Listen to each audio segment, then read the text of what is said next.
Hi everybody. Making this video was not a choice for me. It's a necessity. It's almost like it was preordained actually, this little moment in time. This past couple of days has been surprisingly emotional for me.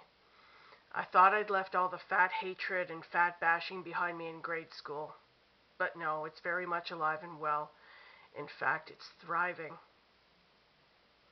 I pre-wrote something so I wouldn't just be rambling on here and forget to say things that I really want to say. So when you see me reading, that's why. I wish I could just have the eloquence to say it all off the top of my head, but there are too many things I want to cover.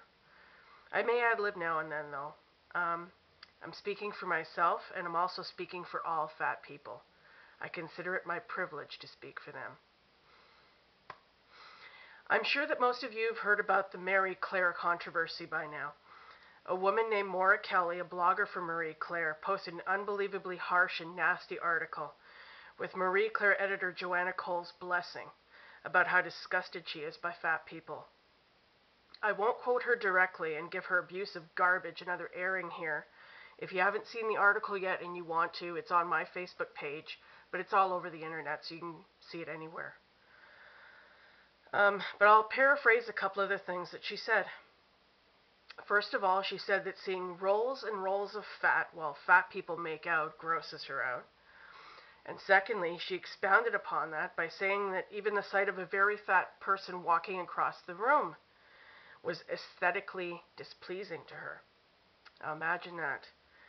There are homeless people lying in filth and squalor on city streets, countless movies where people beat each other senseless and hack each other to pieces, countless reality shows where people get their 15 minutes of fame by making total fools of themselves. But the sight of two fat people happily in love and showing each other affection offends her sensibilities.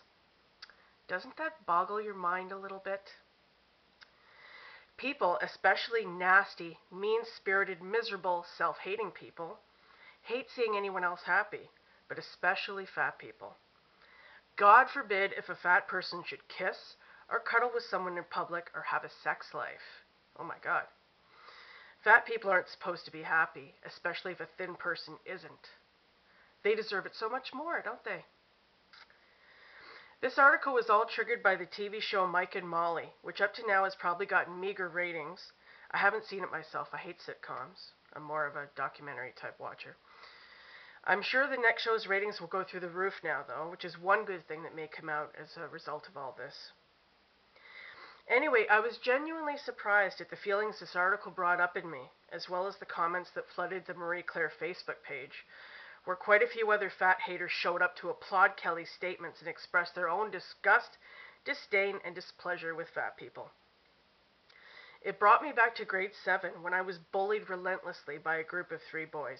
I still remember your names, too. Every day, they made my life hell. They made my life so unbearable that I simply stopped going to school. I remember those awful hurt, sad, lonely, and ostracized feelings. I got the message. I was not good enough.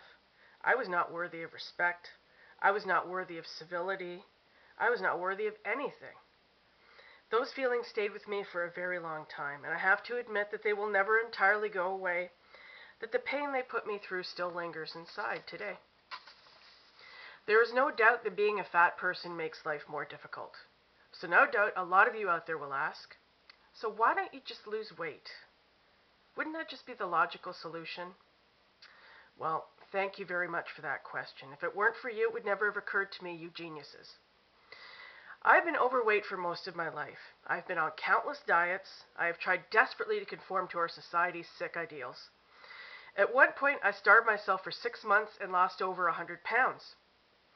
But the weight has always come back. I'm at the point now where for my own mental health, I've come to accept it. I've chosen to make peace with it rather than hate myself for it, like some of you would prefer me to. My weight is actually a crucial part of who I am. It's one of the reasons that I am the person I am.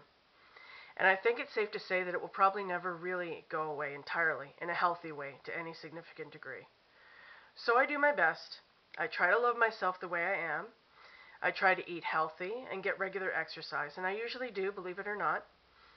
For those of you with your noses in the air who live at the gym, No, I don't let vanity run my life. I have a life. I go walking every day. I go to work. I mother my daughter. I write. I Facebook. I do everything that most other people do. But always, always, there's this pervasive feeling around me. I am aware that I am not acceptable. All I have to do is look at magazine covers, watch TV and movies, overhear snippets of strangers' conversations, listen to the radio, and I am constantly reminded that I am not good enough. I can't even do anything as simple as listen to the kind of music I like without being reminded how disgusting I am to the majority of people out there. There's a radio station in Toronto where I live, 102.1 on the dial. I'm forced to listen to it because it's the only radio station in my city that plays the kind of music I like. But I curse it every day because there's this morning show hosted by Dean Blundell and he has this co-host Todd Shapiro. The two of them truly make me sick. Actually, it was very funny because Dean Blundell was recently voted one of the top 10 douchebags in the city by iMagazine. He was voted number 4, but I would have rated him higher. Maybe a number 2 or 3. Oh, what the hell, give him a 1. His co-host Shapiro was even worse. The two of them are constantly making fat jokes, talking about fat chicks. The typical frat boy, high school locker room idiot, the kind of guys who drive around with no fat chicks bumper stickers on their cars. I can be listening to a song I really love and be in a great mood. And then their voices come on and say something like, "Oh, this really fat chick just walked by." And then they'll start laughing and degrading her and fat people in general. And my day has just been soiled. I mean soiled, like used toilet paper after you've taken a shit. Seriously. This radio station has been like this for years. The station manager, Alan Cross, used to be a DJ many years ago. When he was an underling, I guess. Now he's the big cheese there. And he is another major proponent of fat bashing. I remember hearing him make an Oprah joke many years ago when she was going through all her dieting and she was quite large. And I was so angry I wrote him a letter about it.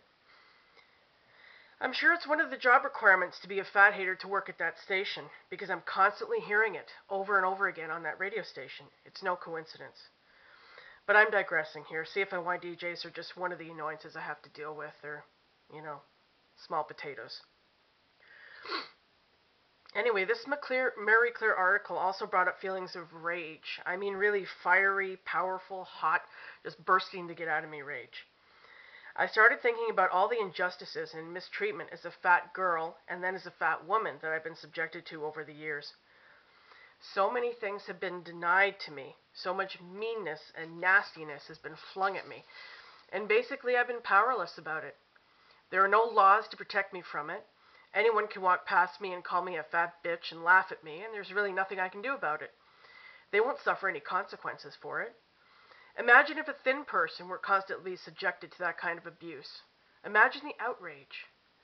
I can be denied a job because the person interviewing me doesn't approve of my appearance. It doesn't matter if my qualifications are through the roof. I'm fat, so I'm shit.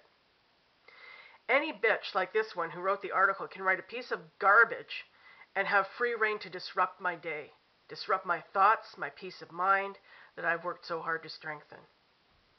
This is the sick society that we live in, that I'm surrounded by, and that I have to navigate through the best I can.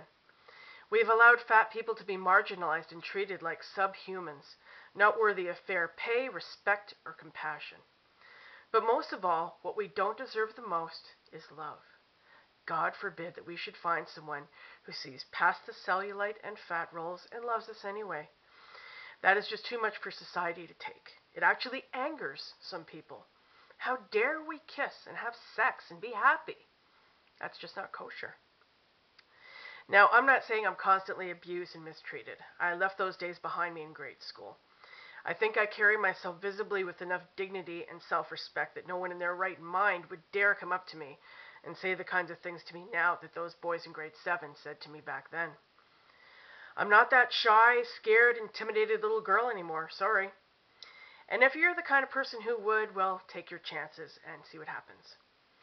But the discrimination and unwelcomeness is always there. Very subtle but pervasive and evil, kind of hovering in the background, just waiting to wreak havoc on my